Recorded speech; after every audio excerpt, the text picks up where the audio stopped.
अध्याय 241 लक्ष्य dark energy स्तर जीवन रूप। 1 अनुवादक न्योइबो स्टूडियो, संपादक न्योइबो स्टूडियो। ब्रह्मांड में मुनरो परिवार के प्रतीक के साथ एक ब्रह्मांडीय ताना जहाज प्रकाश की गति से उड़ रहा था। एट नोवलबन एट ये प्राकृतिक वर्महोल से परिचित होकर आगे बढ़ा, उनकी सुपरनेट द्वारा निर्धारित मार्ग का अनुसरण करते हुए धीरे धीरे प्राचीन युद्ध क्षेत्र इल्की वे में गहराई तक गया। ये समुद्री डाकू समूह जानकारी इकट्ठा करने में बहुत अच्छा है। सोचिए कि वे इतने सारे प्राकृतिक वर्महोल जानते हैं जो प्राचीन युद्ध क्षेत्र के 99% स्टारशिप से बेहतर है। मुनरो मेंगजू ने रडार पर कड़ी नजर रखी। उसकी बॉडीलाइन चीते की तरह थी और यह बेहद खूबसूरत थी। दुर्भाग्यवश 4.50 प्रकाश वर्ष आगे एक ब्रह्मांडीय वर्महोल है, लेकिन वे इसमें प्रवेश नहीं कर सकते। मुनरो रुइवन ने रेड वाइन का गिलास पकड़ा हुआ था, उसके गोरे चेहरे पर आत्मविश्वास भरी मुस्कान थी।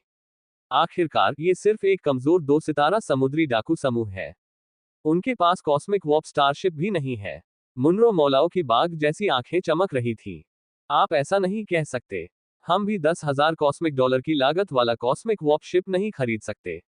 ये सब भगवान जिनकियू की बदौलत है। मुनरो रुइवन मुस्कुराया। इस समुद्री डाकू समूह के कुछ समर्थक हो सकते हैं। अगर हो सके तो उन्हें भड़काने की कोशिश न करें। हमारा लक्ष्य केवल वांग ये है। वह कमीना सचमुच भागना जानता है। मुनरो मेंगजू ने गुस्से से दांत पीस लिए। यह पहली बार था जब उसका सामना ऐसे चालाक कॉलोनी ग्रह मानव से हुआ था। उसे लगा कि वह उन्हें बेवकूफ बना सकता है।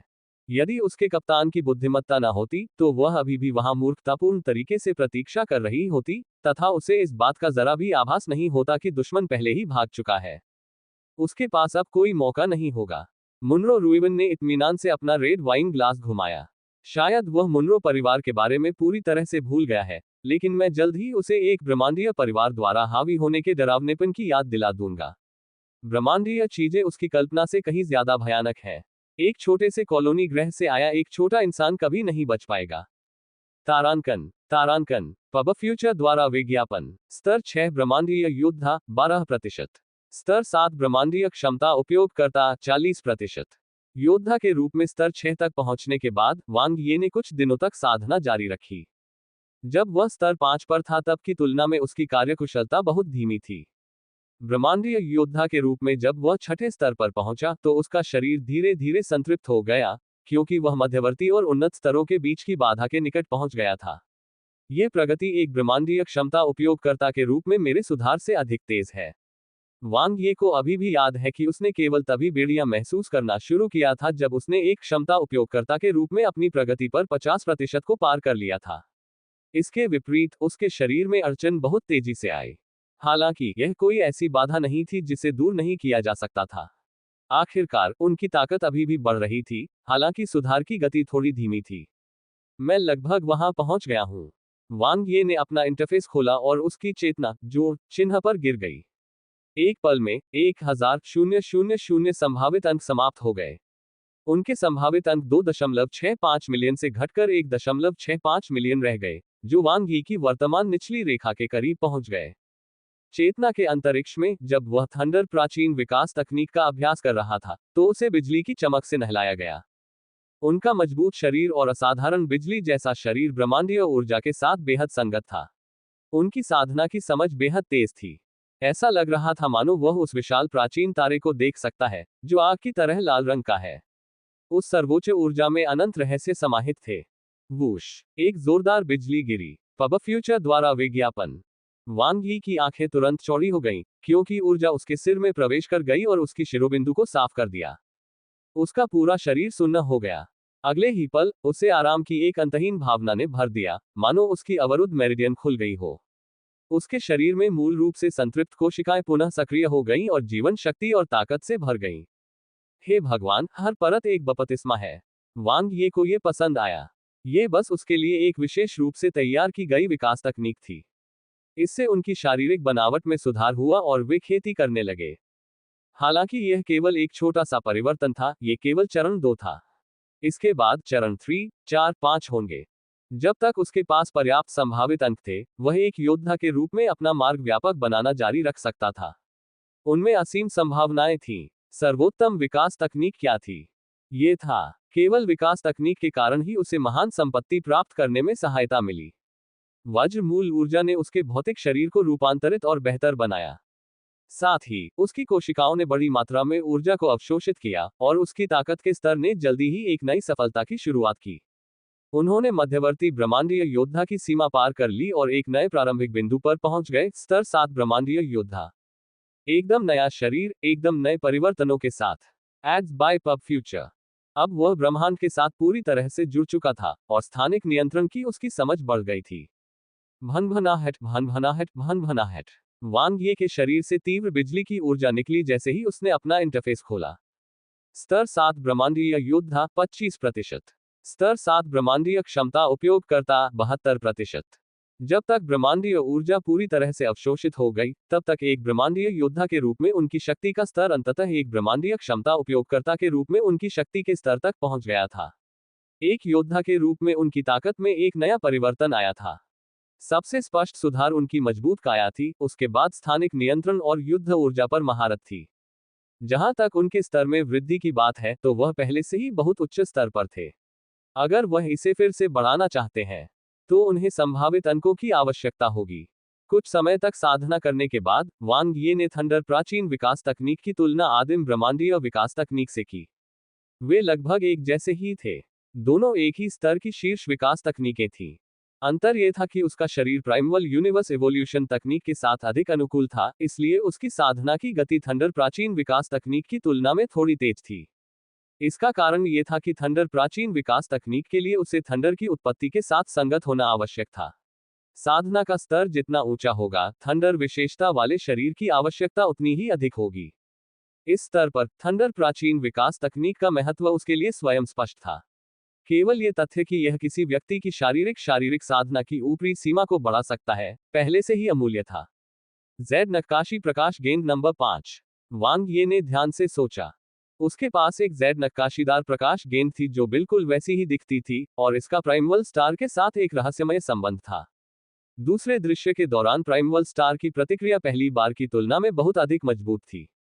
वह सीधे तौर पर डिस्कनेक्ट हो गया था। चलो अभी के लिए इसे स्थिर रूप से करते हैं। वांग ये ने फिलहाल आदिम तारे में प्रवेश करने की हिम्मत नहीं की, उसे डर था कि वह किसी अज्ञात अस्तित्व को ट्रिगर कर देगा।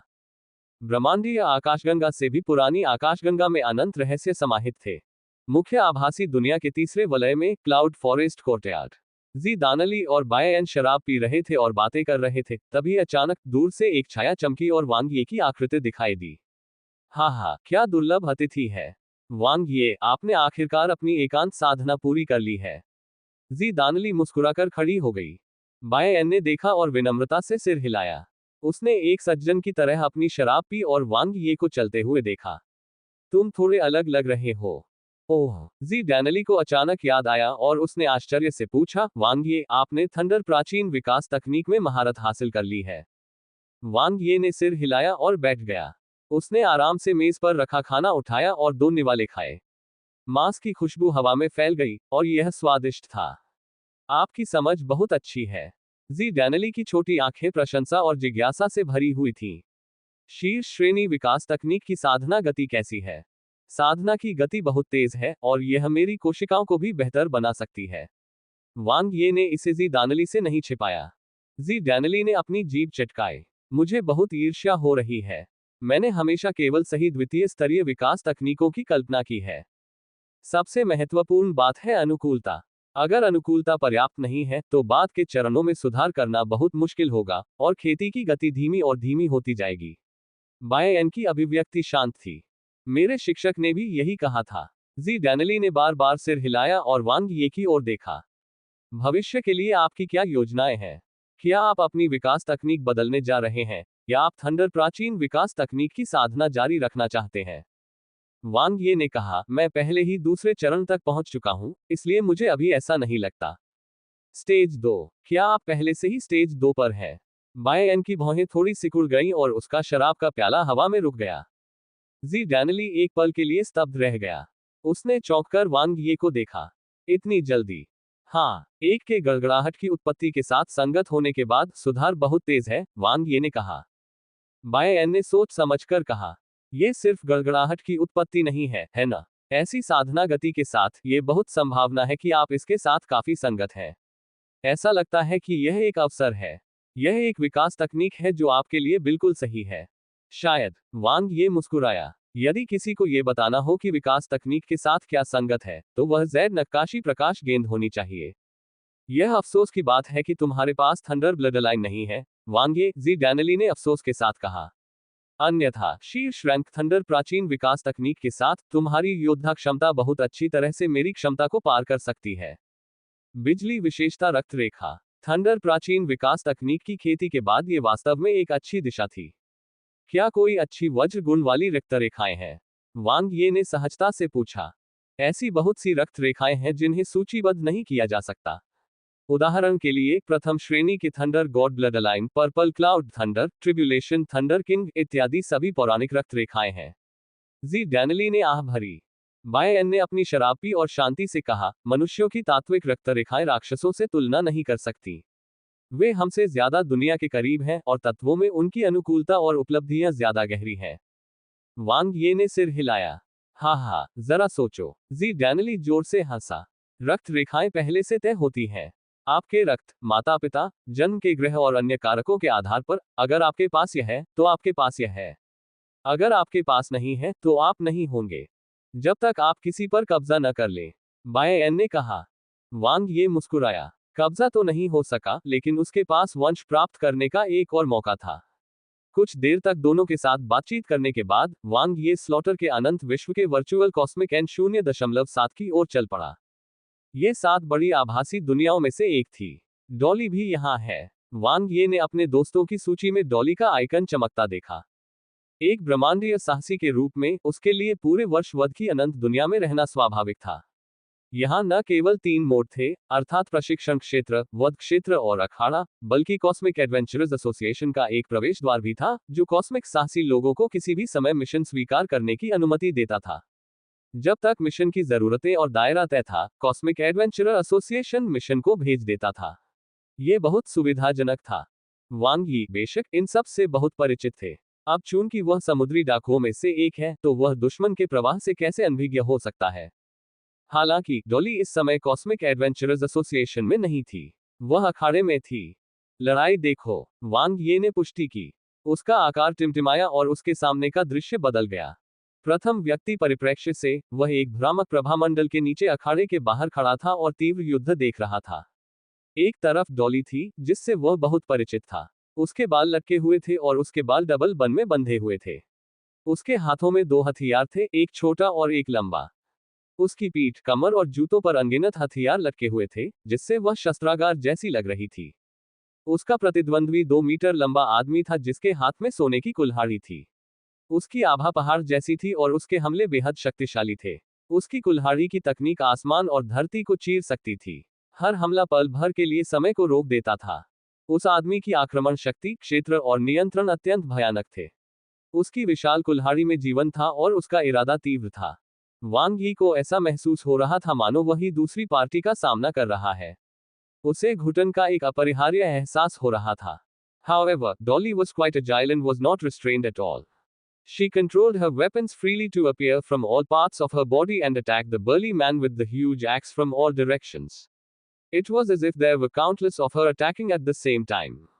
She was extremely fast. Dolly's spatial control and attacks were superior. Slowly, she nibbled away at the burly man's attacks and gradually gained the upper hand. The weapons that filled the sky fell, and the number of controlled weapons far exceeded what Wang Ye could perceive. Not only did Dolly control numerous weapons, but her attack power was also quite powerful. Chi! Dolly broke through the defense of the man with the huge axe and won.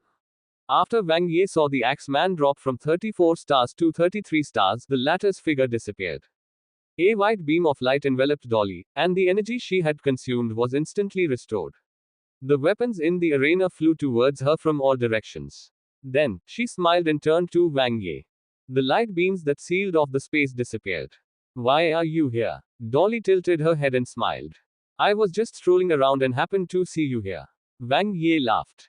When I'm not taking on missions, one often come here to hone my combat skills, Dolly shrugged. I can see that. Although Wang Ye had only watched half of the battle, Dolly was very skilled in both melee and long-range attacks. It was obvious that she was a regular here. How about it? Why don't we exchange a few moves? Dolly spun the weapon in her hand, revealing two dimples. There will be a chance for that in the future. Wang Ye declined with a smile. If they fought now, it would not be a spar but a ravage. As a level 7 cosmic life form, he wouldn't even have the power to fight back against a superstar level expert. Regardless of strength or realm, they were worlds apart. Alright then. Dolly smiled and did not force him. If you are interested, you can watch the battle for a while longer. I'm going to match another opponent. Sure, help yourself. Illusory beams of light once again appeared around the arena, sealing the space independently. Wang Ye sat at the side and checked the rules of Big Virtual World number 7. There were 3 mere venues here. They were the training field, the slaughter field, and the arena. Each was for humans with different combat needs and goals. The training field was the one with the greatest freedom. Different opponents could be selected and various venues could be set up.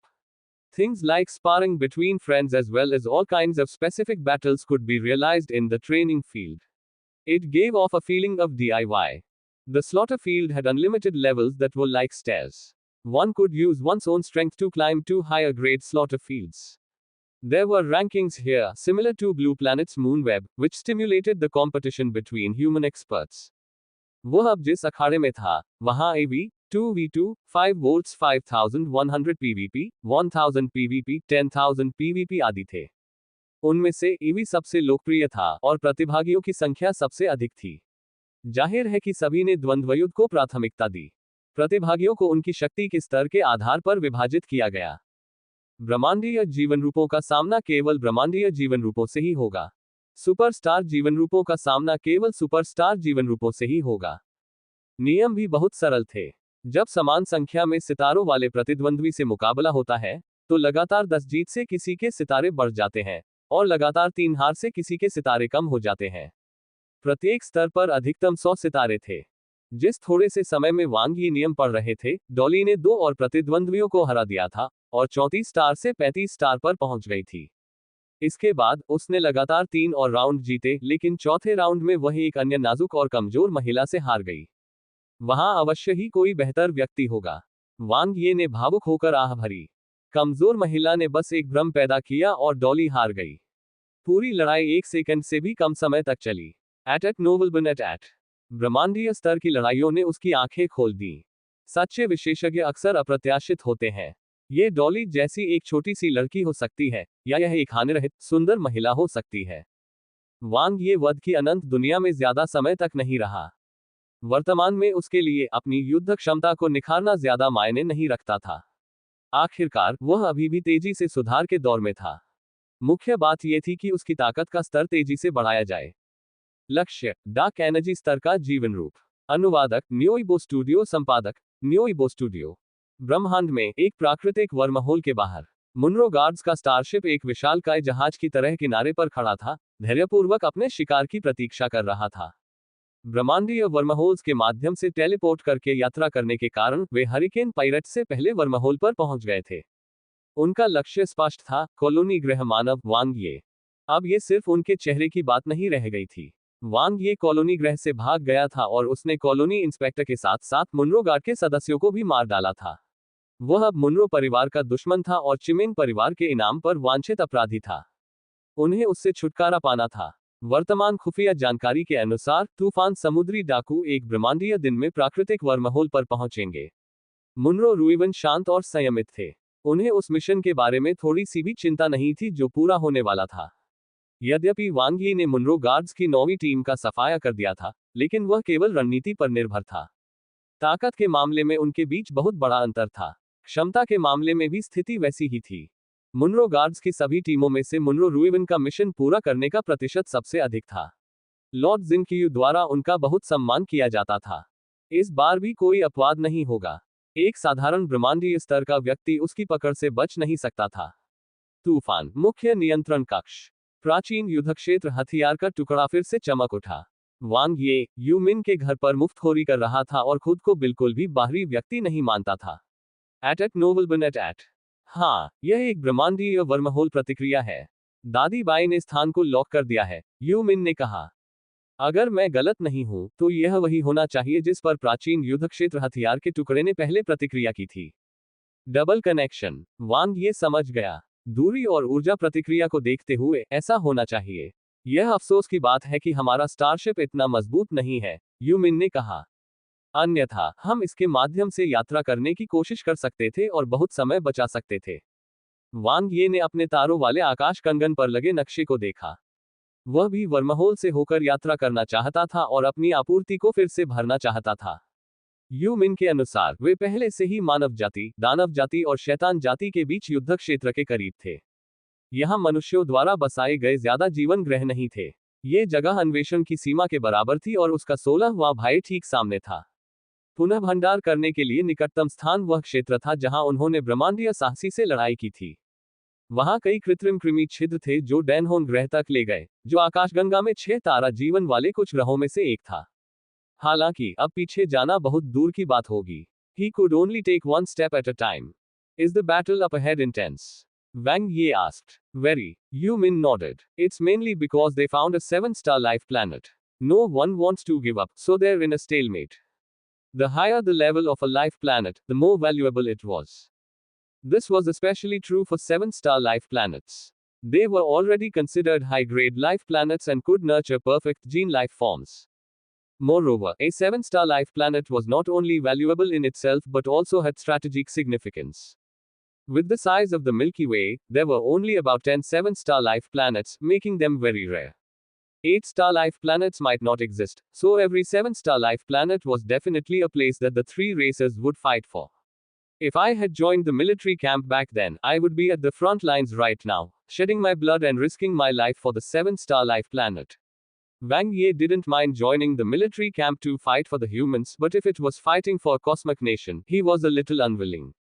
A battle of this level would be carried out with cosmic nations as the basic units. For example, the life planets conquered by the Red River Cosmic Nation's military camp would belong to the Red River Cosmic Nation. It was the same for the Demon race and the Devil race. The opening of the ancient battlefield was centered around the competition between the three major races. It was now, and it would be in the future. Just like how Taishi Starfield was occupied by three major races. Just as he was letting his thoughts run wild, the alarm in the Mare control room sounded. With a loud boom, the starship's Mare control room shook violently, and the electromagnetic field was in chaos. Granny Bai was controlling the starship in a panic. This was originally Uncle Feng's responsibility. Young miss, we're being attacked. Granny Bai said hurriedly. Even a blind man could tell. Wang Ye had already noticed the enemy. It was a cosmic warp starship. The icon above was one he was extremely familiar with: Monroe Guards. It has nothing to do with you. Their target is me. Wang Ye stood up, his eyes bright. I'll help you, Yu Min said hurriedly. No need. Wang Ye gave Yu Min a confident smile. I can do it alone. The hatch opened and he jumped out. Back then, when he was dealing with the 9th team of the Monroe Guards, he still needed to use a strategy to break them apart. But now, his current strength was enough to crush them. Crack, crack, crack. The three doors of the Monroe Guards starship opened at the same time. This cosmic warp starship was from the Jixian Heavy Industry Company's standardized production line. It had a perfectly streamlined body and was made from top-notch cosmic materials. It could easily resist the friction and tearing of cosmic wormholes, and at the same time, it had firearms with strengthened attack power. Wang Ye's eyes lit up. जब वह नींद में था, तो उसे एक तकिया लाकर दिया गया. उन्हें इस बात की चिंता थी कि कॉस्मिक वॉर्प लड़ाकू जेट में त्रुटि है और वह कॉस्मिक वर्महोल से होकर नहीं गुजर पाएगा. कॉस्मिक वॉर्प स्टारशिप एक अच्छे समय पर आया. मुनरो रुइवन और उनके दो उपकप्तान, मुनरो मोयाओ और मुनरो मेंगाजू, प्रत्येक ने 10-10 लोगों की टीम का नेतृत्व किया और मैदान पर उतरे. डार्क एनर्जी स्तर पर मौजूद 3 कप्तानों के अलावा, टीम के बाकी सदस्य सभी उच्च स्तरीय ब्रह्मांडीय योद्धा थे. कॉस्मिक स्तर 9 काफी हद तक मानक था. चाहे वह शीर्ष शक्ति हो या औसत शक्ति, वे पिछली 9वीं टीम की तुलना में बहुत अधिक मजबूत थे. दुर्भाग्य से, वांग ये अब पहले जैसा कमजोर नहीं रहा. कैप्टन, इसे मुझ पर छोड़ दो. मुनरो मेंगाजू ने गहरे पीले रंग का युद्ध सूट पहना हुआ था. उसकी त्वचा थोड़ी काली थी, और वह एक जोरदार चीते की तरह दिख रही थी. उसकी ठंडी आंखें एक मजबूत लड़ाई की भावना के साथ वांग यी को घूर रही थीं. वह अपनी गलती का प्रायश्चित करना चाहती थी और वांग यी को अपने हाथों से मारना चाहती थी. आगे बढ़ो. मुनरो रुइवन सुरुचिपूर्ण और शांत था. मुनरो उटीना के इतनी आसानी से असफल होने का कारण ये था कि उन्होंने वांग यी को कम आंका था. वांग यी ने समय के अंतर, अपनी प्रतिभा, पुनरुत्थान और अपने हेरफेर मंत्र का उपयोग अपने लाभ के लिए किया था। लेकिन वह ऐसी गलती नहीं करेगा। पूरी टीम यहां थी। जब तक समुद्री डाकू हस्तक्षेप नहीं करेंगे, वांग यी को भागने का मौका नहीं मिलेगा। मुनरो मौलाओ ने दाहिनी उप टीम का नेतृत्व किया और वांग यी तथा हरिकेन के बीच खड़े होकर समुद्री डाकुओं को अचानक प्रकट होने से रोका। कप्तान के रूप में मुनरो रुइवन ने पूरी स्थिति पर स्पष्ट नजर रखी और किसी भी दुर्घटना को रोकने के लिए किसी भी समय कदम उठाने के लिए तैयार था। वह वांग यी की सभी चालों को जानता था और वह वांग यी की चालों को भी अच्छी तरह से जानता था। वूश! मुनरो मेंगजू, जो आगे चल रहे थे, ने वांग यी पर हमला किया। उसका शरीर पहले से ही अंधकार में पदार्थ के साथ जुड़ चुका था, इसलिए सामान्य ब्रह्मांडीय स्तर के योद्धाओं की तुलना में वह सभी पहलुओं में अधिक शक्तिशाली थी। प्रकाश की गति के 1000वें भाग के विस्फोटक बल के साथ वह तुरंत वांग यी के सामने आ पहुंची। एक बर्फीली ठंडी रोशनी प्रकट हुई और उसकी गर्दन पर फैल गई। अत्यंत तेज। मुनरो मेंगजू का आक्रमण सरल और सीधा था, उसमें ज्यादा चालें नहीं थीं। एक ब्रह्मांडीय स्तर के व्यक्ति के साथ व्यवहार करते समय किसी भी प्रकार की चालाकी की आवश्यकता नहीं थी। झनकार! एक कृपाण ने हमले को रोक दिया। मुनरो मेंगजू की आंखों में एक भयंकर चमक थी। उसने जल्दी से अपना कदम बदला और वांग यी को उस जगह पर ले आए जिस पर उसका नियंत्रण था। हालांकि एक पल में उसके चारों ओर की दुनिया घूम गई और आसपास की कृपाण की रोशनी ने उसे घेर लिया। क्या वांग यी का स्थानिक नियंत्रण वास्तव में उनसे उच्च स्तर पर था? मुनरो मेंगजू ने चौंकने वाला भाव प्रकट किया। इसके तुरंत बाद उसे अपनी कलाई में दर्द महसूस हुआ क्योंकि वांग यी का हमला बिजली की तरह फटा था। बढ़ती हुई युद्ध ऊर्जा नीचे गिर गई। ब्रह्मांडीय स्तर की कृपाण तकनीक उतनी ही सरल और स्पष्ट थी, लेकिन इसकी शक्ति एक पायदान अधिक थी। घाव पहुंचाने वाली कृपाण तकनीक। दोनों कृपाणें घूमी और युद्ध ऊर्जा फूट पड़ी। वांग यी के पलटवार ने तुरंत बढ़त हासिल कर ली। दूरी में मुनरो रुइवन शांत और संयमित था। जब उसने मुनरो मेंगजू को नुकसान में देखा तो उसने थोड़ा भौहें सिकुड़ी और उसके हाथ में क्षमता उपयोगकर्ता हथियार ने प्रकाश को संघनित कर दिया। लेकिन बहुत देर हो चुकी थी। एक हिट मंत्र, वांग यी की दोहरे ब्लेड वाली शैली अचानक सामने आए और उसकी आक्रमण शक्ति विस्फोटक थी। बहुत ज्यादा तैयारी की जरूरत नहीं थी। कॉस्मिक लेवल 7 के योद्धा के रूप में उनका शरीर बेहद मजबूत था। अपनी क्षमता मंत्र की सहायता से वह तुरंत भड़क उठा। धमाका! मुनरो मेंगजू एक ही वार से गंभीर रूप से घायल हो गए। फुट! हवा ने चीखकर वांग यी को अपनी चपेट में ले लिया।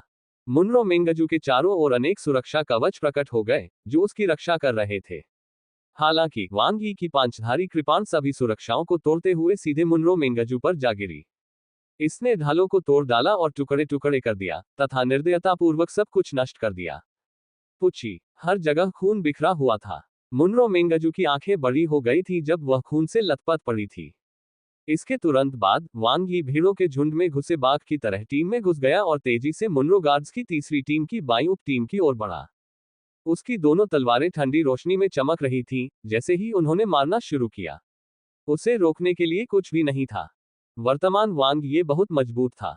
चाहे वे उन्नत ब्रह्मांडीय योद्धा हो या ब्रह्मांडीय क्षमता उपयोगकर्ता, वे सभी एक ही हमले में मारे गए। जब वह एक शुरुआती ब्रह्मांडीय योद्धा था, तब उसे इन गार्डों से डर नहीं लगता था। अब तो वह न केवल एक उन्नत ब्रह्मांडीय क्षमता उपयोग करता था, बल्कि एक उन्नत ब्रह्मांडीय योद्धा भी था। उसकी शक्ति के सभी पहलू बढ़ गए थे। मुनरो गार्ड्स के सदस्य सिर्फ अपना सिर देने के लिए यहां आए थे। ऐसा लगता है कि मुझे कुछ भी करने की जरूरत नहीं है। नैंटे हरिकेन पर बैठा और इत्मीनान से लड़ाई देख रहा था। लिंगलिंग, जो उसके बगल में था, ने प्रसन्न भाव से उसकी ओर देखा। वांग यी की ताकत के कारण उन्हें कुछ भी करने की जरूरत नहीं थी। भले ही वह अकेले 30 दुश्मनों से लड़ रहा था, लेकिन उसके पास पूरी पहल थी। सबसे पहले उसने एक डार्क एनर्जी स्तर के उप कप्तान को मार डाला, फिर उसने पूरी उप टीम का वध कर दिया।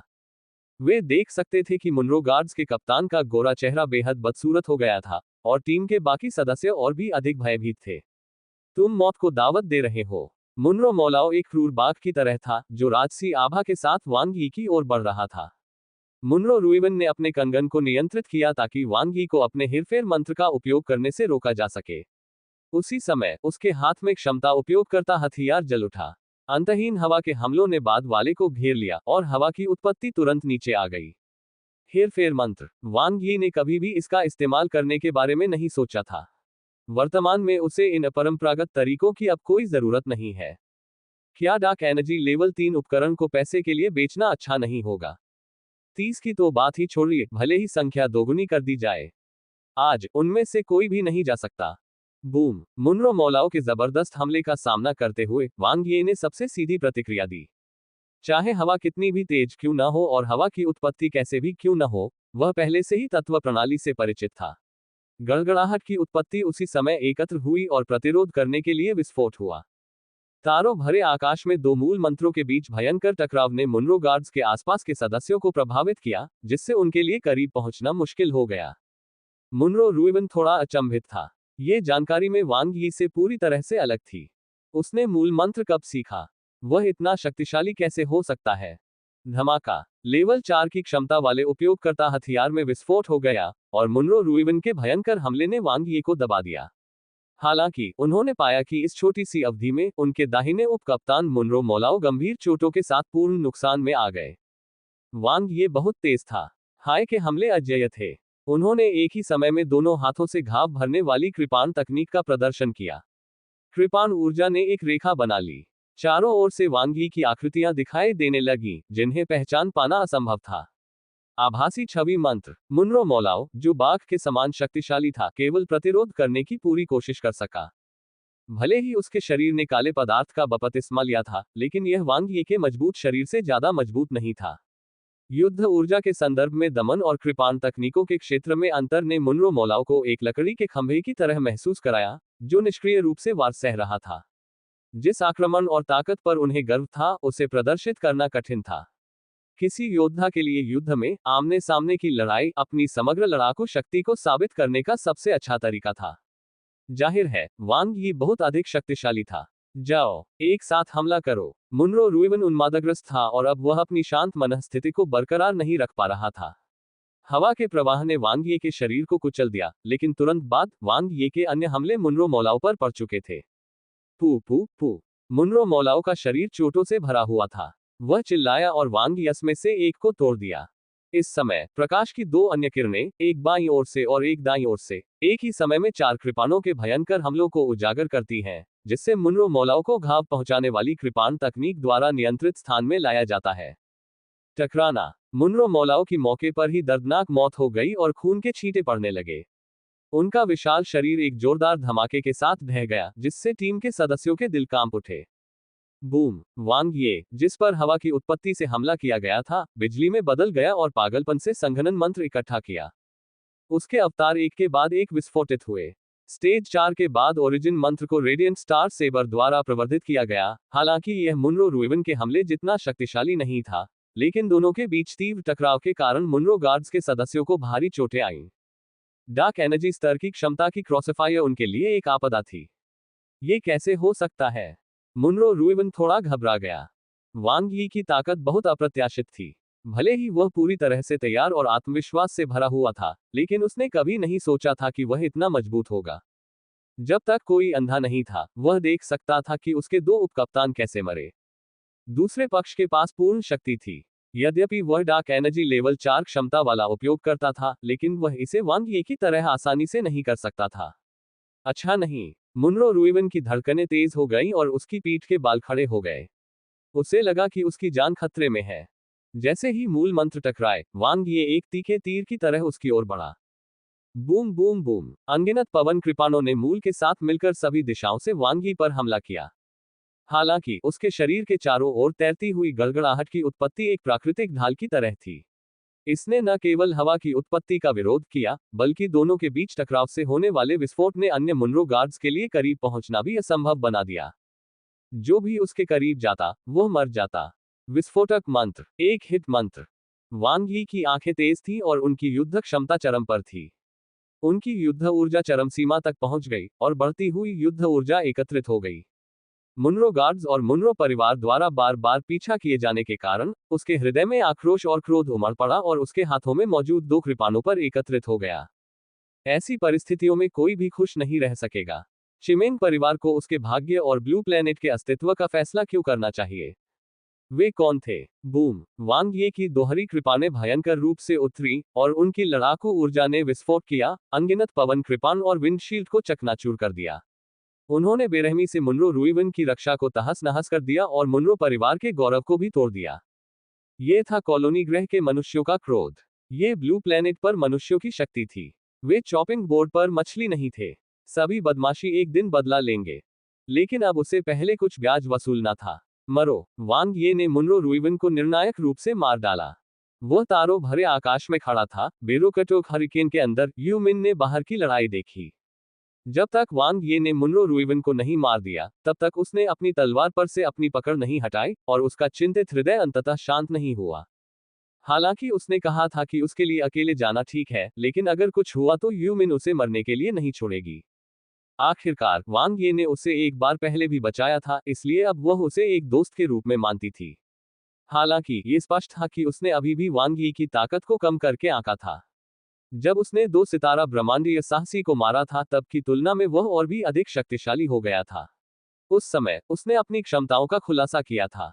अब उसने अपनी ताकत पर लगाम लगा ली थी, लेकिन वह उतना ही शक्तिशाली था। यहां तक कि एक मध्यम डार्क एनर्जी स्तर का विशेषज्ञ भी उसके सामने कुछ चालों से अधिक नहीं टिक सका। 30 उन्नत ब्रह्मांडीय स्तर के विशेषज्ञों की टीम पलक झपकते ही राख में तब्दील हो गई। वह मुझसे कहीं ज्यादा ताकतवर होता जा रहा है। हालांकि नैंटे मुस्कुरा रहा था, लेकिन उसके दिल में एक तीव्र भावना थी। उन्होंने ब्लू प्लेनेट को एक साथ छोड़ दिया, लेकिन वांग यी की ताकत में बहुत तेजी से सुधार हुआ था, इतनी तेजी से कि यह डरावना था। वह भी सुधार कर रहा था, लेकिन उसका सुधार वांग यी से कहीं कम था। अब उसकी स्थानिक नियंत्रण समझ वांग यी से बेहतर होने के अलावा वह बाकी सभी चीजों में वांग यी से कमतर था। यदि यह आमने सामने की लड़ाई होती तो वह संभवतः 3 चालों को भी रोकने में सक्षम नहीं होता। Ads by pub future. वह हर दिन वांग यी के साथ था, इसलिए वह दूसरे पक्ष की सुधार गति को अच्छी तरह से जानता था। चाहे वह उसकी युद्ध क्षमता हो या उसकी ताकत का स्तर, दूसरे पक्ष में छलांग और सीमा से सुधार हो रहा था। एक सच्चा सुपर प्रतिभाशाली। मुनरो परिवार को लगातार नुकसान उठाना पड़ा, लेकिन ये नुकसान बिल्कुल भी अनुचित नहीं थे। जीजाजी बहुत बढ़िया है। लिंगलिंग खिलखिलाकर मुस्कुराया। उसके पास नैंटे जितने विचार नहीं थे। दूसरे शरीर को प्राप्त करने के बाद उसकी शक्ति ब्रह्मांडीय स्तर पर बनी रही। जब तक वह अपने शरीर में वापस नहीं लौटती, तब तक उसके डार्क एनर्जी स्तर तक आगे बढ़ने की संभावना बहुत कम थी। हालांकि उसे कोई जल्दी नहीं थी। अपने देवर की ताकत दिन ब दिन बढ़ती देखकर वह स्वाभाविक रूप से खुश थी। जब एक दिन उसका देवर बहुत शक्तिशाली हो जाएगा और चिमिंग परिवार को अपने सामने झुका देगा, तो वह स्वाभाविक रूप से अपना मूल शरीर वापस ले पाएगी। उससे पहले वह धीरे धीरे आगे बढ़ेगी। मुनरो गार्ड्स की तीसरी टीम मुनरो रुइवन। मुनरो परिवार के बारे में कुछ जानकारी प्राप्त करने के लिए वांग ये ने 3 डार्क एनर्जी स्तर के विशेषज्ञों पर हेरफेर मंत्र का उपयोग करते हुए उपकरण हटा दिए। सुंदर लड़के मुनरो रुइवन ने उसे चौंका दिया। उनका जन्म एक गरीब परिवार में हुआ था और वे असंख्य ब्रह्मांडीय मनुष्यों से अलग दिखने के लिए अपनी असाधारण स्टाफ तकनीकों पर निर्भर थे। वह न केवल लॉर्ड जिनक्यू की एकमात्र संपत्ति था, बल्कि वह ग्रह मुनरो पर रक्षकों की तीसरी टीम का कप्तान भी था। मुनरो ग्रह पर उनका पहले से ही काफी स्थान था, यहां तक कि वे कुछ बेकार शाही रईसों से भी आगे थे। आखिरकार न केवल उनकी स्टाफ तकनीक अद्भुत थी, बल्कि उनकी क्षमता को भी कम करके नहीं आंका जा सकता था। Ads by pub future. वह एक मध्यवर्ती डार्क एनर्जी लाइफ फॉर्म था, जिसकी मुनरो गार्ड्स में सबसे अच्छी मिशन पूर्णता दर थी। अगर उसकी साधारण पृष्ठभूमि न होती, तो वह बहुत पहले ही मुनरो किंग रुइवन बन चुका होता। पीछा लगभग खत्म हो जाना चाहिए। मुनरो परिवार के दृष्टिकोण से वांग ये ने नहीं सोचा था कि वे इस बिंदु पर उसका पीछा करना जारी रखेंगे। जब तक कि यह सम्मान का मामला न हो, तब तक उनका पीछा करना उनके लिए बहुत अच्छा नहीं होगा। सबसे पहले उन्हें प्राचीन युद्ध क्षेत्र आकाशगंगा में बहुत अंदर तक जाना था, जिसमें बहुत समय लगता। दूसरे, साधारण डार्क एनर्जी स्तर के विशेषज्ञ उसके सामने टिक नहीं सकते थे। मुनरो परिवार और कौन से विशेषज्ञ भेज सकता था, जब तक कि उन्होंने चिमिंग परिवार से मदद नहीं मांगी। अगर ऐसा ही चलता रहा तो उन्हें कोई आपत्ति नहीं होगी।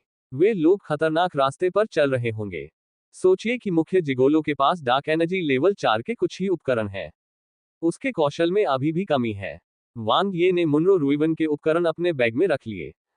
मच्छर चाहे कितना भी छोटा क्यों ना हो, वह मांस ही होता है। डार्क एनर्जी लेवल 4 उपकरण का एक टुकड़ा औसतन कई सौ कॉस्मिक डॉलर का होता है। दोनों उपकप्तानों के पास डार्क एनर्जी लेवल 4 का एक उपकरण था। बाकी के पास केवल डार्क एनर्जी लेवल 3 का उपकरण था। एक शब्द, गरीब। वे उस ब्रह्मांडीय साहसी व्यक्ति जितने अमीर भी नहीं थे जिसे उसने पहले मारा था। दूसरे पक्ष के पास मौजूद हर उपकरण लेवल 4 पर था, जिससे वह मुनरो गार्ड्स की टीम से भी ज्यादा अमीर हो गया। हालांकि ये स्टारशिप इस सब को सार्थक बनाता है। वांग ये ने सुव्यवस्थित पतवार को छुआ, जो उत्तम मिश्र धातु से बना था। हालांकि वह वास्तव में इसे समझ नहीं पाए, लेकिन ये स्पष्ट रूप से पिछले लड़ाकू जेट से कहीं बेहतर था। Ads by pub future. यह मुनरो सम्राट जिंकियू की गाड़ी थी। एक साधारण कॉस्मिक वॉर्प स्टारशिप की कीमत लगभग 10,000 कॉस्मिक डॉलर होगी। इसकी लागत कम से कम 20,000 से 30,000 कॉस्मिक डॉलर होगी। वह अंतरिक्षयान में गया और खोज की। वहां कोई विशेष मूल्यवान वस्तु नहीं थी। मुनरो गार्ड्स ने तारों वाले आकाश में नहीं, बल्कि वर्महोल्स में उसका पीछा किया, इसलिए उन्हें ज्यादा कुछ हासिल नहीं हुआ। दूसरी ओर मुनरो रुइवन के भंडारण स्थान में काफी अच्छी चीजें थीं। ऊर्जा क्रिस्टल की एक बड़ी संख्या। वहां कुछ विविध सामान और गहने भी थे जिन्हें बहुत सारे पैसे में बेचा जा सकता था। संभवतः उन्हें भगवान जिनकियू ने दिया था। हालांकि सबसे मूल्यवान वे वीडियो थे जो उसने गुप्त रूप से रिकॉर्ड किए थे, भगवान जिनकियू के साथ मजेदार बातचीत के। अगर यह बात सार्वजनिक हो गई, तो मुनरो सम्राट जिनकियू की प्रतिष्ठा को बहुत धक्का लगेगा। सुंदर लड़का वाकई बहुत दुष्ट है। Eight नोबलबन eight. वांग ये ने वीडियो 3 बार देखा। इसके बाद उन्होंने मुनरो सम्राट जिनकियू के रूप रंग की तुलना करके उसके बवासीर के स्थान की पुष्टि की। हालांकि इलाके में रहने वाले एक झुगी झोपड़ी के इंसान ने ऊंचे स्थान पर चढ़ने के लिए सभी तरीके अपनाए थे, फिर भी वह सुरक्षित महसूस नहीं कर रहा था।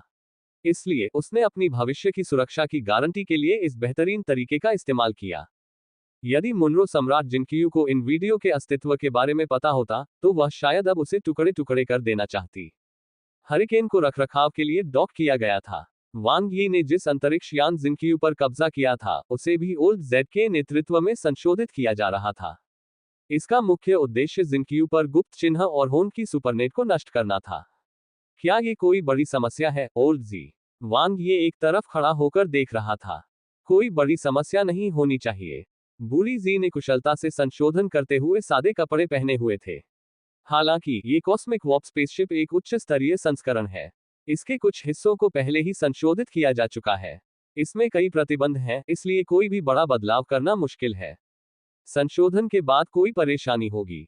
यही बात वांग यी को सबसे ज्यादा चिंतित कर रही थी। हाँ, बूढ़े जी ने एक पल के लिए सोचा। इसमें कई खामियां और संशोधित हिस्से हैं जिनका उपयोग पहचान के आधार के रूप में किया जा सकता है। मेरा सुझाव है कि आप एक साधारण कॉस्मिक वॉर्प स्टारशिप में बदल जाएं। भले ही इसका प्रदर्शन थोड़ा कमजोर हो, कम से कम ये परेशानी नहीं लाएगा। ठीक है, वांग ये ने सिर हिलाया। पहले उसके पास नया स्टारशिप खरीदने के लिए पैसे नहीं थे, लेकिन अब उसके पास कुछ धन था। सिर्फ जिनकियू को सेकंड हैंड बेचने से ही उसे 20,000 से 30,000 कॉस्मिक डॉलर की कमाई हो जाती थी। अगर वह बाद में एक और मानक कॉस्मिक जंप जहाज खरीदता, तो इसकी कीमत केवल 10,000 कॉस्मिक डॉलर होती। उसके पास अभी भी कुछ पैसे बच जाते। इसके अलावा पहले से मौजूद कॉस्मिक वॉर्प फाइटर जेट को भी बेचा जा सकता है। इन दोनों से वह काफी कमाई कर लेता था। संशोधन में कितना समय लगेगा? वांग ये ने पूछा। 3 ब्रह्मांडीय दिन। बूढ़ा जी मुस्कुराया। कप्तान ने कहा कि हमें पहले आपकी मदद करनी चाहिए। खैर, हम तूफान की मरम्मत में अपना समय लेंगे। हमें जल्दी नहीं है। वांग ये ने सिर हिलाया। बहन मिन बहुत उदार थी। केबिन के अंदर। तूफान पायरेट्स को छोड़ दो। नैंटे चौंक गया। ये बहुत बढ़िया है। लिंगलिंग बहुत उत्साहित था। इसे छोड़ना नहीं माना जाता है, वांग ये ने कहा। बस इतना है कि हमारे लिए अलग होने का समय आ गया है। सीमा बिल्कुल सामने है। यू मिन शायद अपने 16वें भाई के अंतरिक्ष यान में शामिल हो जाएगी, इसलिए हमारे लिए आगे जाना व्यर्थ है। नांते ने सिर हिलाया। तो हम तीनों अकेले ही अपना रोमांच जारी रखेंगे। क्या तुम डर गए हो? वांग ये हंसा। मुझे किस बात का डर होगा? नैंटे ने हंसते हुए कहा। मैं नीले ग्रह से भागकर बच गया हूं। प्राचीन युद्ध क्षेत्र आकाशगंगा में डरने की क्या बात है? हमारी किस्मत से हम प्राचीन युद्ध क्षेत्र में भी उड़ान भरने में सक्षम हो सकते हैं। तुम सिर्फ दिवास्वप्न देखना जानते हो। लिंगलिंग की जबान तीखी थी। पब फ्यूचर द्वारा विज्ञापन। जल्दी मत करो, जिनकियू की मरम्मत होने तक इंतजार करते हैं, वांग ये ने कहा। हम ब्रह्मांडीय वर्महोल से गुजरेंगे और आराम करने के लिए निकटतम जीवन ग्रह पर लौट आएंगे। जब हम तैयार होंगे तो हम रवाना हो जाएंगे। एक बार जब हम प्राचीन युद्ध क्षेत्र में गहराई तक चले जाएंगे, तो वापस आना आसान नहीं होगा। हमें और भी चीजें तैयार करनी चाहिए, नैंटे ने सहमति जताई। वांग ये ने कहा, हमारे मौजूदा वित्तीय संसाधनों से हम बहुत सी चीजें खरीद सकते हैं। अगले कदम के लिए तैयार होने के लिए हम अपनी सारी ताकत को बढ़ाने में लगा देंगे। जब समय आएगा तो हम बहुत ज्यादा मुनाफा कमाएंगे। ये सबसे अच्छा होगा अगर हम ब्लू प्लेनेट खरीदने के लिए सारा पैसा कमा सकें।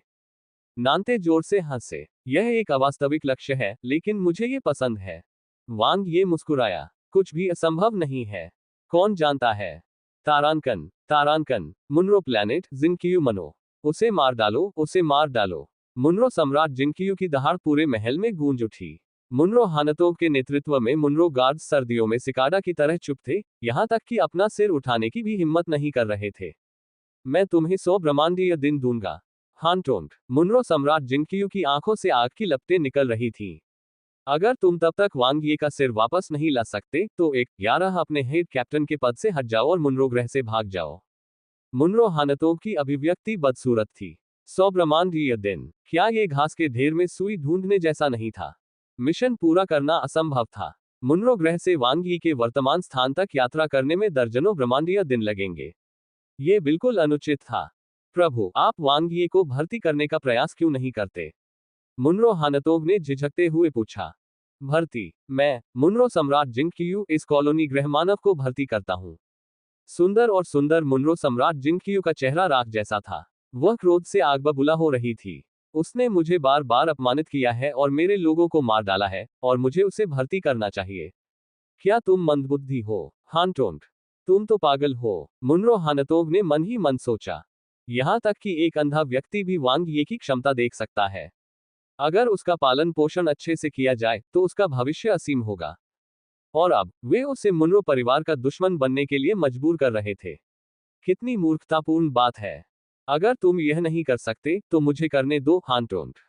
बोलने वाला व्यक्ति शूरवीर कवच पहने एक सुनहरे बालों वाला आदमी था। उसके चेहरे पर एक दोस्ताना मुस्कान थी। वह मुनरो गार्ड्स की पहली टीम का कप्तान था, मुनरो गैरेथ। आपको इसकी चिंता करने की जरूरत नहीं है। मुनरो हानतोग ने भौहें सिकोड़ी। एक साथ हमला करो। मुनरो सम्राट जिनकियू ने अपने दांत पीस लिए। जो कोई भी वांग यी को मार देगा उसे भारी इनाम दिया जाएगा और हेड कैप्टन के पद पर पदोन्नत किया जाएगा। मैं अपना सर्वश्रेष्ठ प्रयास करूंगा। मुनरो गैरेथ ने उत्तेजक अंदाज में हानतोग की ओर अपनी भौहें उठाई। पब फ्यूचर द्वारा विज्ञापन। हाँ, महाराज। मुनरो हानतोग ने उसकी बात अनसुनी कर दी। उन्होंने जिनकियू मनो छोड़ दिया। मुनरो हानतोग ने नीले आसमान की ओर देखा और एक लंबी सांस छोड़ी। ऐसा लग रहा था कि वह एक पल में ही बहुत बूढ़ा हो गया है। हमें क्या करना चाहिए, हेड कैप्टन?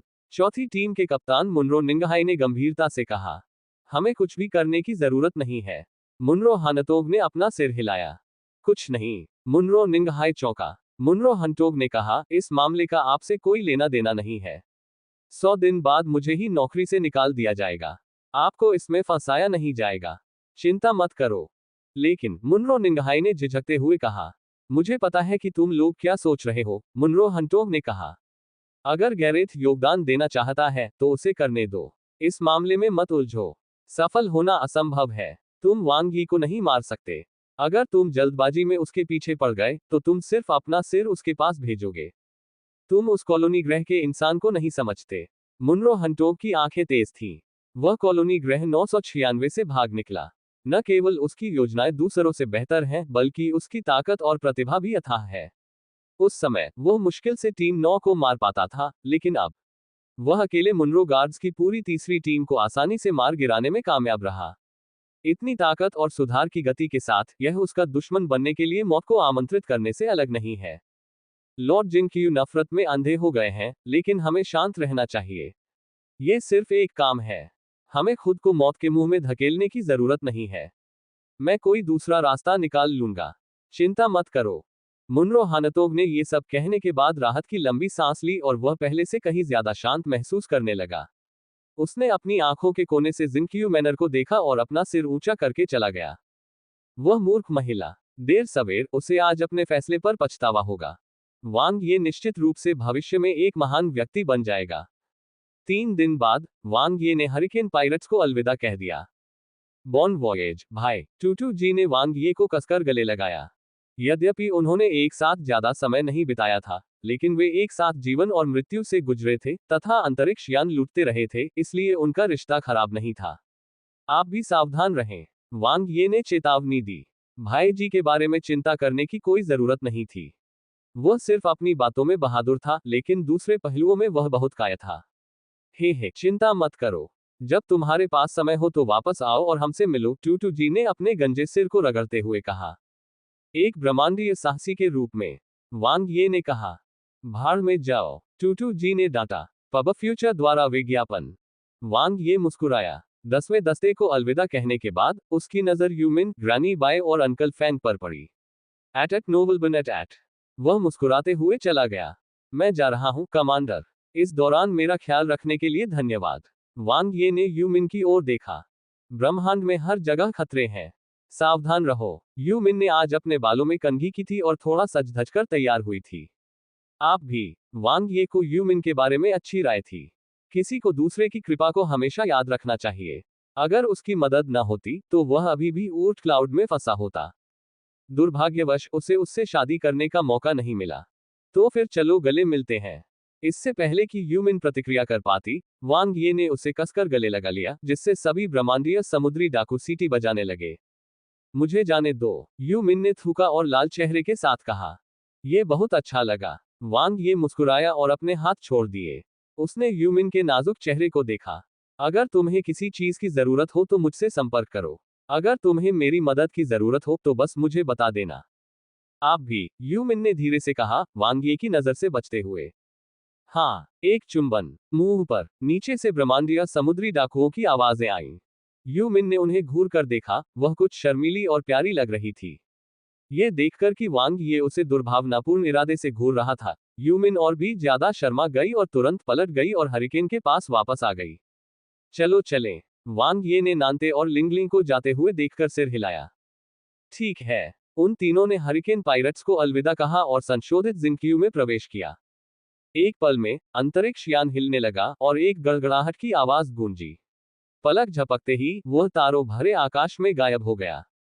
हरिकेन के अंदर यूमिन ने अपने पतले होठों को काटा, जो इस दुर्लभ अवसर पर लिपस्टिक से ढके हुए थे, और जब उसने वांगी को जाते हुए देखा तो वह बेवजह खोई हुई महसूस कर रही थी। युवा मिस, वे चले गए हैं। दादी बाय अंदर आई। हाँ, यूमिन ने परवाह न करने का नाटक किया। हालांकि दादी बाय, जिन्होंने उसे बड़ा होते देखा था, उसके विचारों के बारे में जानती थी। वह चुपचाप आहें भरती रहीं। वांग यी के जाने से यंग मिस का दिल चला गया था। भगवान जाने कब वापस आएगा। जिनक्यू।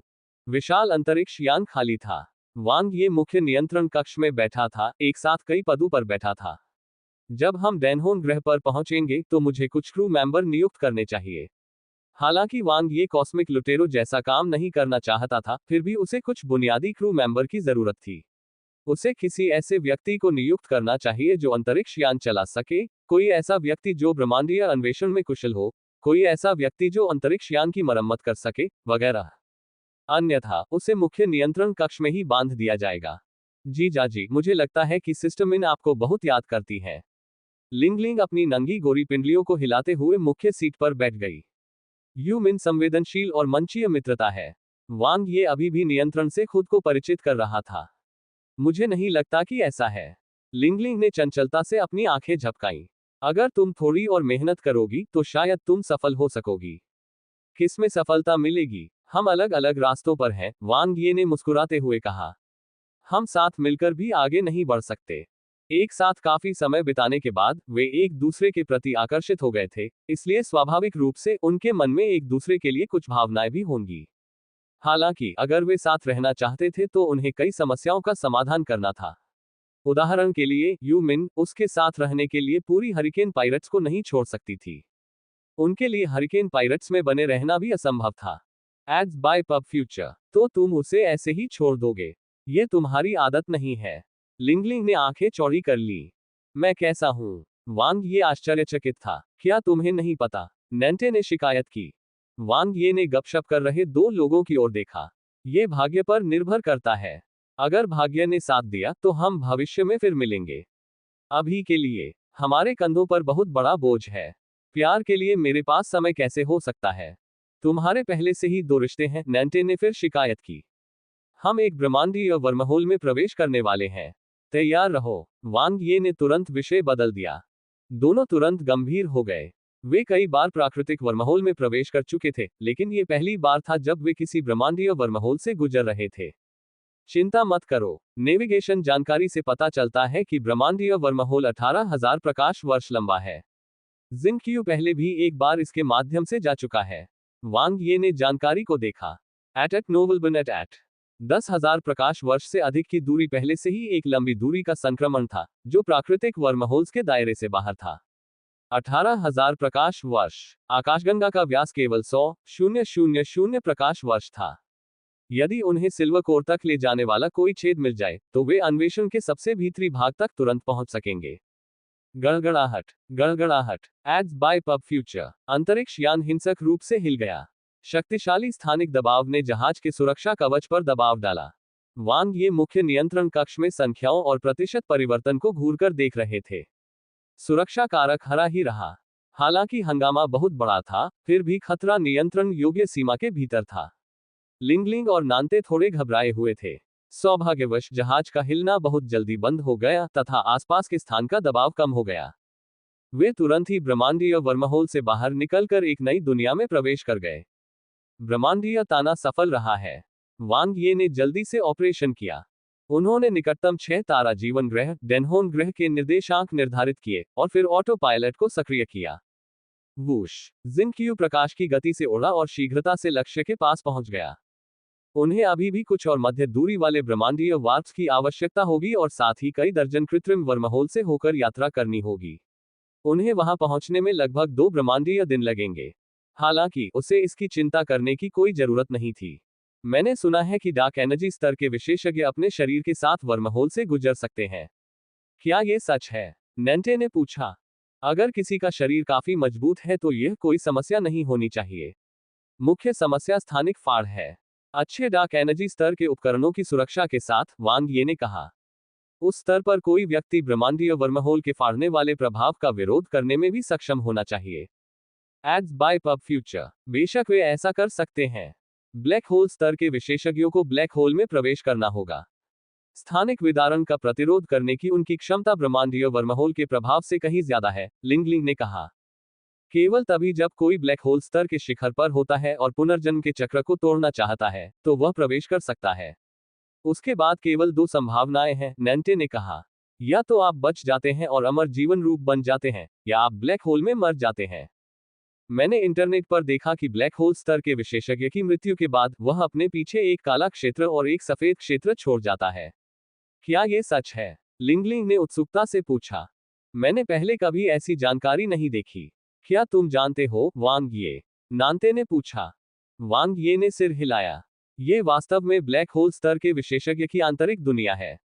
यदि कोई शरीर की साधना करता है, तो उसकी मृत्यु एक काले क्षेत्र का निर्माण करेगी, जिसका मूल अंधकार में पदार्थ होगा। यदि कोई आत्मा की साधना करता है, तो उसकी मृत्यु एक सफेद क्षेत्र का निर्माण करेगी, जिसका मूल अंधकार में ऊर्जा होगी। उन दोनों को एक बात का एहसास हुआ। वास्तव में, ये काफी दुर्लभ है क्योंकि सभी ब्लैक होल स्तर के विशेषज्ञ अंततः पुनर्जन्म के चक्र को चुनौती देने के लिए ब्लैक होल में प्रवेश करेंगे, वांग ये ने कहा। यदि वे असफल होते हैं, तो उनकी आंतरिक दुनिया स्वाभाविक रूप से ब्लैक होल द्वारा निगल ली जाएगी। ब्रह्मांड में केवल बहुत कम संख्या में ब्लैक होल स्तर के विशेषज्ञ मरते हैं। यदि कोई पर्याप्त रूप से मजबूत नहीं है, तो उसकी आंतरिक दुनिया मृत्यु पर ढहने लगेगी। बहुत कम ब्लैक दायरे या व्हाइट दायरे ब्रह्मांड में लंबे समय तक रह सकते हैं। अगर ऐसा हुआ तो? लिंगलिंग ने उत्सुकता से पूछा। वांग ये मुस्कुराया। तो फिर हमें एक खजाना मिल गया है। ब्लैक होल स्तर के विशेषज्ञ अक्सर अपने खजाने को अपनी आंतरिक दुनिया में रखते हैं। अगर हम किसी ब्लैक दायरे या व्हाइट दायरे में प्रवेश करते हैं, तो हमें बहुत फायदा होगा। ब्लैक होल स्तर के विशेषज्ञ की संपत्ति, नैंटे की आंखें चमक रही थी। सपने देखना बंद करो, लिंगलिंग ने उसे घूर कर देखा। बस खेती करो। हमारे पास उस तरह की किस्मत नहीं है। क्या होगा अगर? नैंटे ने हंसते हुए कहा। आपको अभी भी खेती करनी है। अगर हम पर्याप्त रूप से मजबूत नहीं हैं, वांग ये ने कहा। चाहे हमारे पास कितना भी पैसा क्यों न हो, इसे दूसरे लोग ले लेंगे। ताकत ही परम सिद्धांत था। कठिन लड़ाइयों और आय की ये 2 लहरें इस बात को समझाने के लिए पर्याप्त थी। तारांकन, तारांकन, डेनहोन ग्रह एक 6 सितारा जीवन ग्रह जो एंड माउंटेन कॉस्मिक राष्ट्र का था। जियापो ग्रह की तरह ही एक ऊपरी क्षेत्र स्थापित किया गया था। अंतर यह था कि निचले क्षेत्र पर किसी एक ब्रह्मांडीय राष्ट्र के परिवार का नियंत्रण नहीं था। इसके बजाय ये पूरी तरह से एंड माउंटेन कॉस्मिक नेशन के नियंत्रण में था। शियापो ग्रह के मूल निवासी अभी भी एक क्षेत्र पर कब्जा कर सकते थे और अपनी वंशावली को बनाए रख सकते थे, लेकिन डेनहोन ग्रह का एक भी मूल निवासी नहीं बचा था। निचले क्षेत्र में भूमि का हर टुकड़ा एंड माउंटेन कॉस्मिक नेशन के विभिन्न गुटों और परिवारों द्वारा साफ साफ विभाजित किया गया था। सितारा जीवन वाला ग्रह पहले से ही बहुत मूल्यवान था, यहां तक कि मुनरो परिवार के पास भी केवल एक 6 सितारा जीवन वाला ग्रह था। डेनहोन ग्रह पर पैदा होने वाले 60% जीवन उत्कृष्ट रक्त रेखा डैन रेड को जागृत करेंगे। वांग ये ने डेनहोन ग्रह की जानकारी की जांच की थी।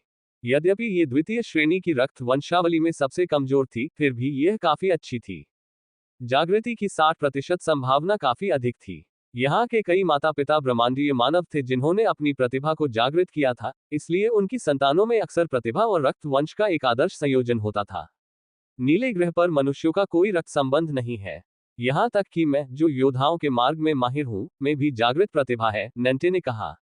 मुझे लगता है कि नीले ग्रह पर प्रतिभाओं को जगाने वालों का अनुपात काफी अधिक है। वांग ये ने नानते की ओर देखा। तुम्हारे जैसा योद्धा भी प्रतिभा को जगा सकता है।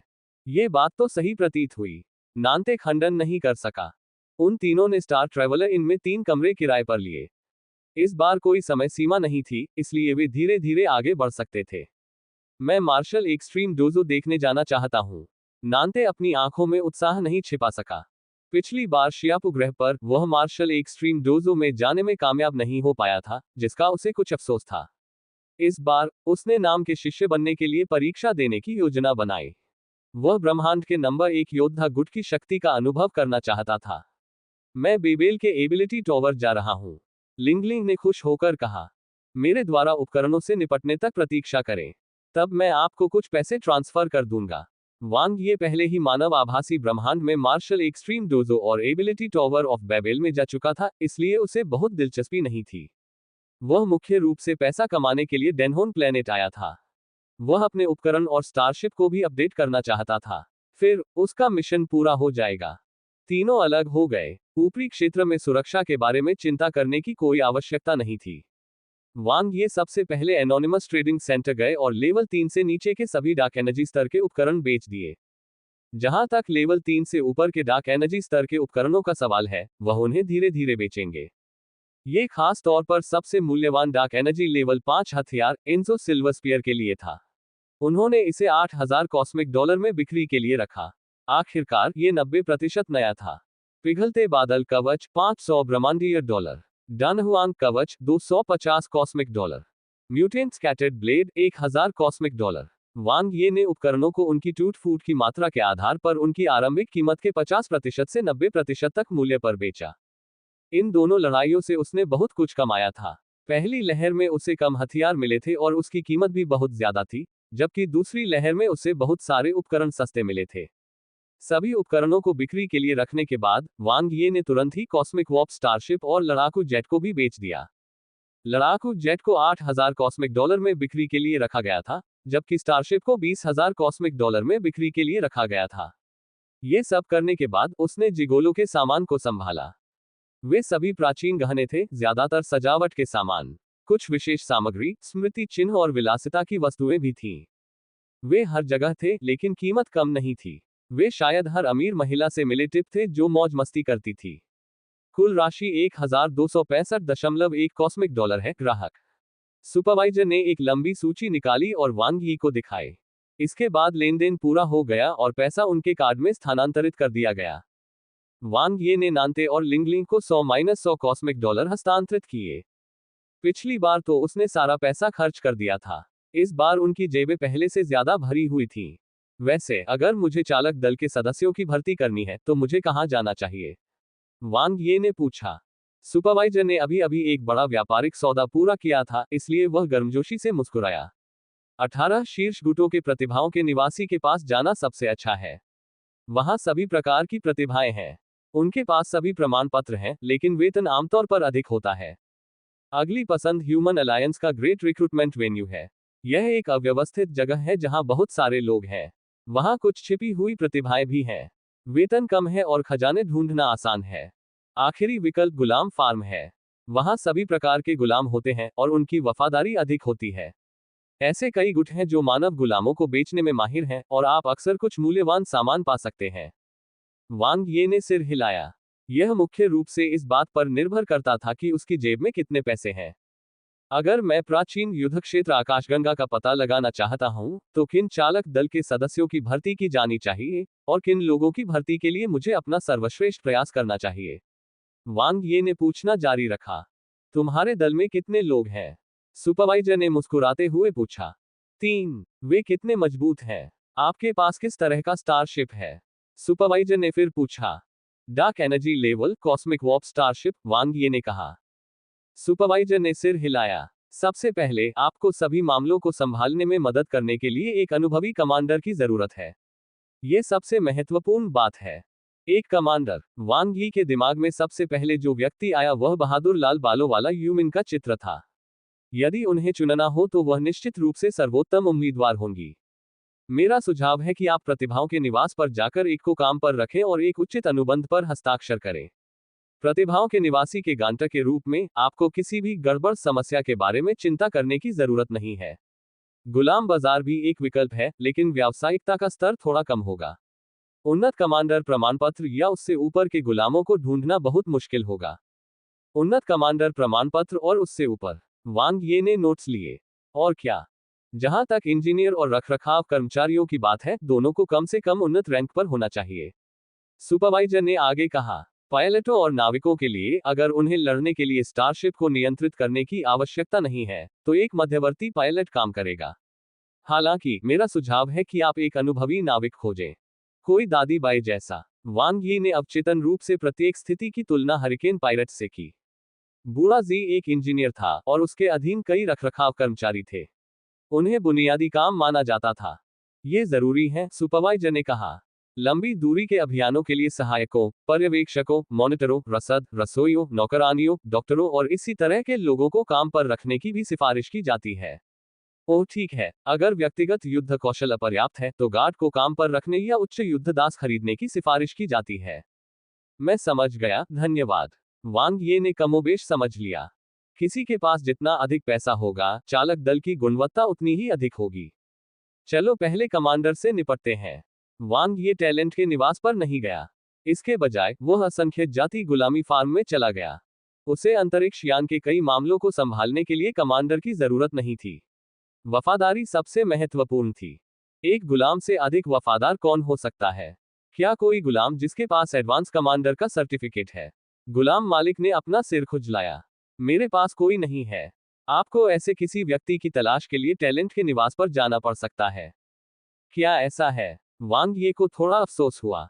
लेकिन अगर आप अपनी शर्तों में ढील दे सकें ताकि आपको प्रमाण पत्र की जरूरत न पड़े और नस्ल से कोई परेशानी न हो, तो मेरे पास कुछ सुझाव है। गुलाम मालिक ने हंसते हुए कहा। ओह! वांग ये की आंखें चमक उठी। गुलाम मालिक ने समझाया, मानवीय स्टारशिप कार्य विभाजन के मामले में ज्यादा जटिल है। वास्तव में कई जातियों के पास कमांडर या पायलट नहीं होते। उन्हें बस किसी ऐसे व्यक्ति की जरूरत होती है जो स्टारशिप को संचालित कर सके, रडार को समझ सके और मुख्य नियंत्रण कक्ष में उपकरण संचालित कर सके। क्या आपके स्टारशिप में स्वचालित उड़ान मोड है? हाँ, वांग ये ने सिर हिलाया। तो फिर यह अच्छी बात है। गुलाम मालिक मुस्कुराया। मेरे पास डार्क एनर्जी लेवल 1 पर एक ईविल आई रेस गुलाम है। वह स्टारशिप और फाइटर जेट उड़ाने में बहुत अच्छा है। मैं उसे सिर्फ 15,000 कॉस्मिक डॉलर में तुम्हें बेच दूंगा। बुरी नजर की दौड़। क्या वह ब्रह्मांड की 8 महाजातियों में से एक नहीं थी? हालांकि वांग ये जिज्ञासु था, लेकिन वह एक कमांडर पर 15,000 कॉस्मिक डॉलर खर्च नहीं करेगा। जैसा कि कहा गया है, एक डार्क एनर्जी स्तर के गुलाम का बाजार मूल्य 10,000 कॉस्मिक डॉलर था, इसलिए गुलाम मालिक वास्तव में एक काले दिल वाला व्यापारी नहीं था। डार्क एनर्जी लेवल की कोई जरूरत नहीं है, सिर्फ कॉस्मिक लेवल ही काफी है। वांग ये ने पहले भी गुलाम खरीदे थे और उन्हें बाजार में उनकी कीमत पता थी।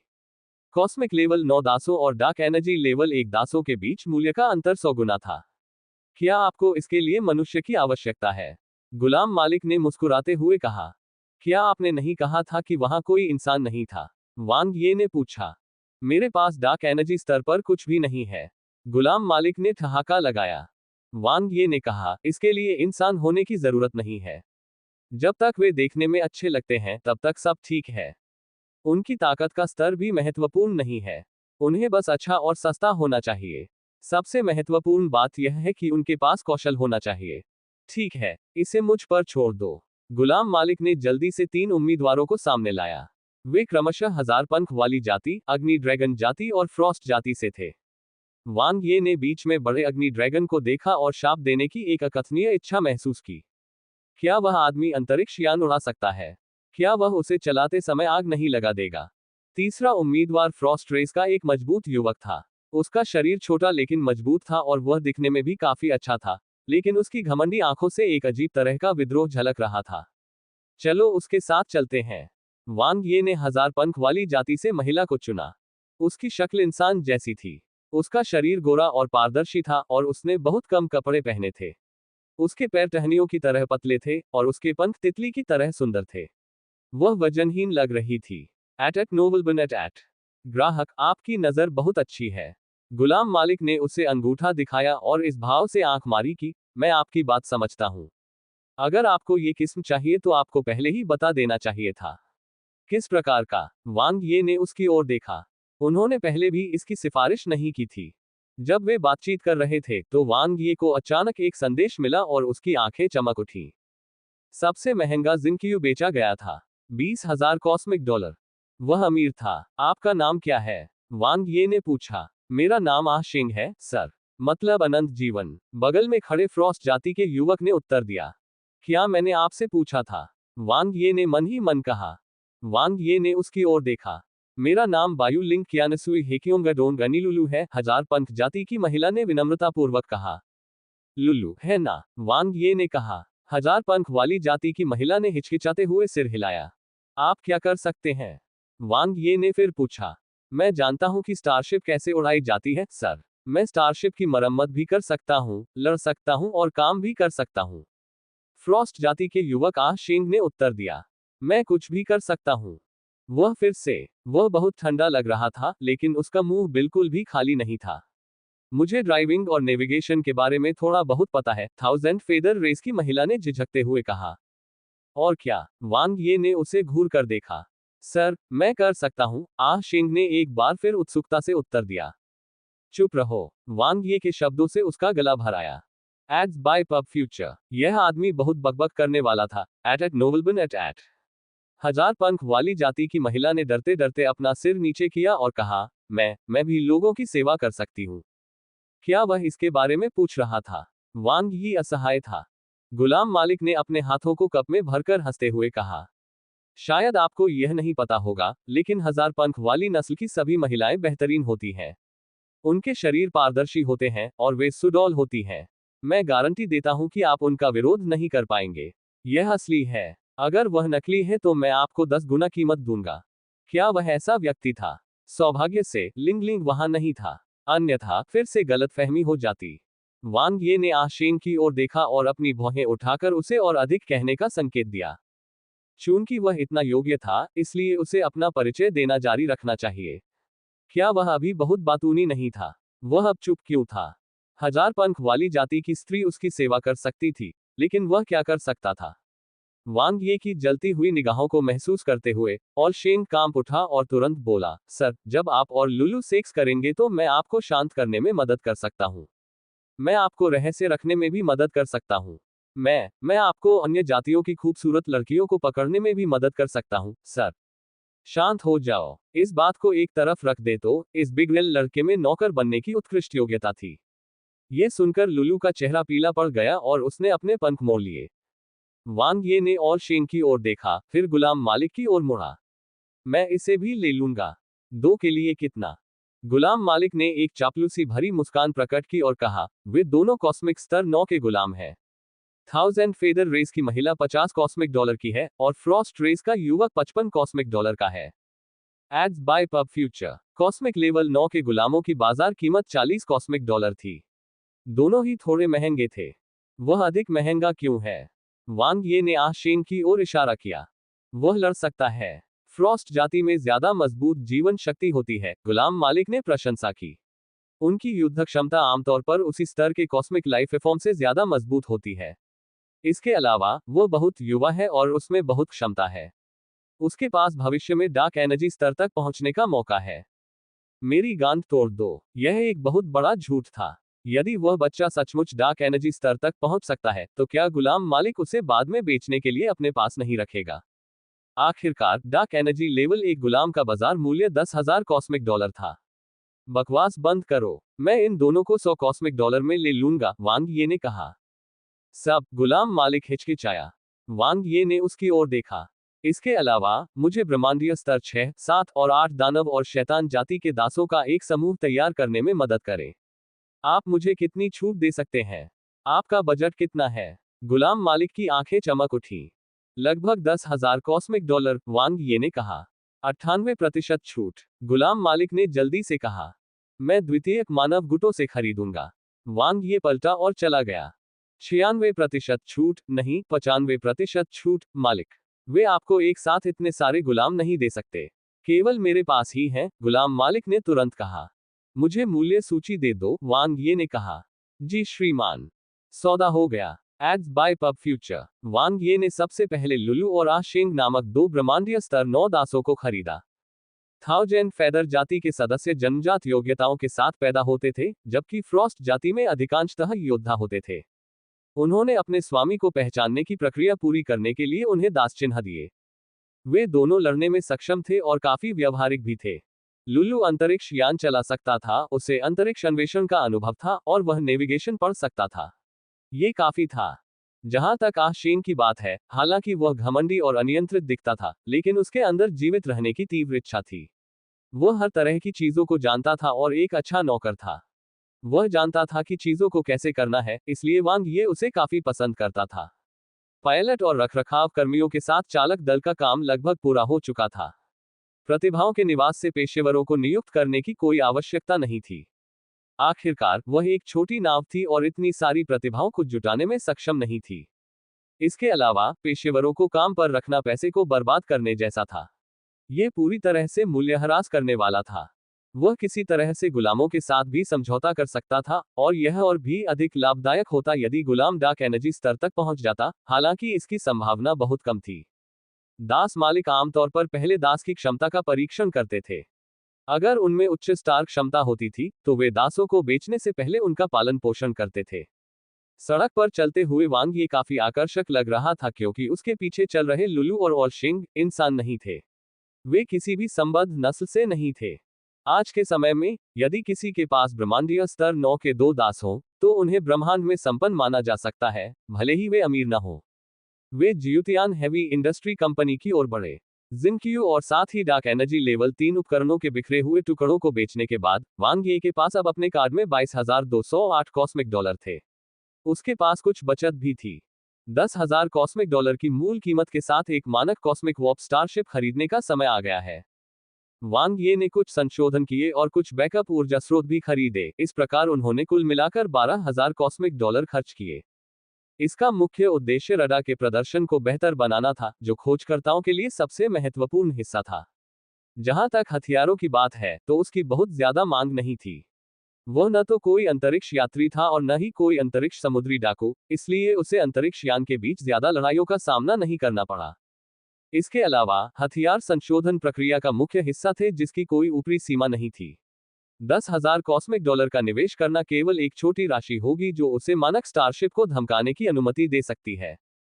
गुप्त सीरियल नंबर को हटाना और मानव आभासी ब्रह्मांड द्वारा प्रदान किए गए एआई सुपरनेट को स्थापित करना दोनों मुफ्त थे।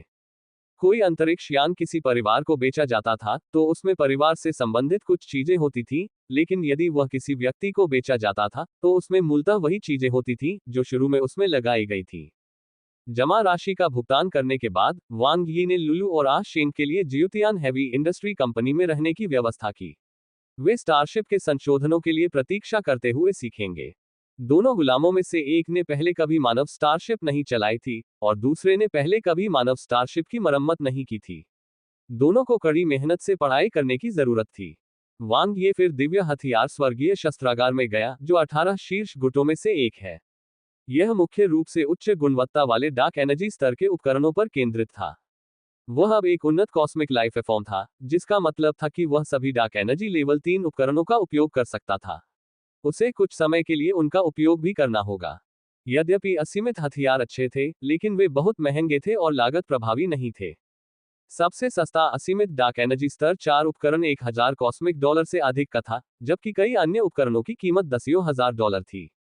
अपनी वर्तमान शक्ति और धन के साथ उसके लिए दिव्य हथियार स्वर्गीय शस्त्रागार से खरीदना सबसे उपयुक्त था। शीर्ष, सर्वोच्च और पारलौकिक ग्रेड। वांग ये ने 3 श्रेणियों को देखा और पूछा, उनकी कीमतें क्या है? वे डार्क एनर्जी स्तर के उपकरणों के किस स्तर के बराबर हैं? सेल्सवुमन मुस्कुराए। उच्च श्रेणी की वस्तुओं की कीमत 10 से 1000 कॉस्मिक डॉलर के बीच होती है। उन्हें डार्क एनर्जी लेवल 3 उपकरणों में सर्वश्रेष्ठ माना जाता है। उनमें से कई डार्क एनर्जी लेवल 4 उपकरणों के बराबर हैं। वांग ये ने सिर हिलाया। डार्क एनर्जी स्तर 4 उपकरण की औसत कीमत 100 कॉस्मिक डॉलर थी। सर्वोच्च ग्रेड डार्क एनर्जी लेवल 3 उपकरण की कीमत 1000 से 100,000 कॉस्मिक डॉलर है। वे शीर्ष ग्रेड डार्क एनर्जी लेवल 4 उपकरण के बराबर हैं।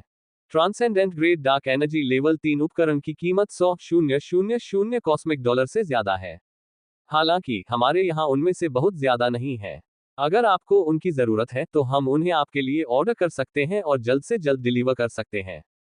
जिसके लिए आप भुगतान करते हैं, आप वही प्राप्त करते हैं। वांग ये ने कहा, मैं सर्वोच्च श्रेणी के डार्क एनर्जी लेवल 3 उपकरण पर एक नजर डालूंगा। आपका बजट कितना है? सेल्सवुमन की आवाज मीठी थी। 10,000 कॉस्मिक डॉलर, वांग ये ने कहा। क्या आप हथियार, सुरक्षात्मक उपकरण या आभूषण खरीदना चाहेंगे? सेल्सवुमन बहुत पेशेवर थी। एक कृपाण, एक क्षमता उपयोगकर्ता हथियार और कवच का एक सेट।